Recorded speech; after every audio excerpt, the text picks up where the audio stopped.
মই নিজে সুখী আৰু গৌৰৱ অনুভৱ কৰিছোঁ আজি মোক ইয়ালৈ মাতিলে। যোৰহাটৰ এখন ভাল স্কুল এখন শতবৰ্ষ গঢ়িলে। আজি চালোঁ ইয়াত শিক্ষাগুৰুসকল যথেষ্ট সপ্ৰতিভ, আমাৰ ল'ৰা ছোৱালীসকল বহুত ধৰণৰ ভাল। মই আশা কৰিছোঁ আজি আমি কথা পাতিছোঁ তেওঁলোকৰ লগত, আশা কৰিম এইখন স্কুলৰ পৰা ভালৰ ভাল ষ্টুডেণ্ট ওলাক, যোৰহাটৰ সুসন্তান ওলাক আৰু আমাৰ মৰমৰ যোৰহাটৰ নাম আমি উজ্বলাক। ইয়াত কিছুমান অসুবিধা আছে আজি মই চালোঁ, কিন্তু কপাল ভাল এই স্কুলখন আৰু এখন স্কুল আমি এটা শকত অনুদান আমি এতিয়া পাইছোঁ।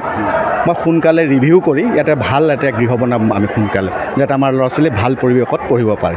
চৰকাৰী বিদ্যালয়ৰ এটা কথা আপুনি উল্লেখ কৰিছিল আপোনাৰ নিজৰ বক্তব্যত, অকণমান জনাব।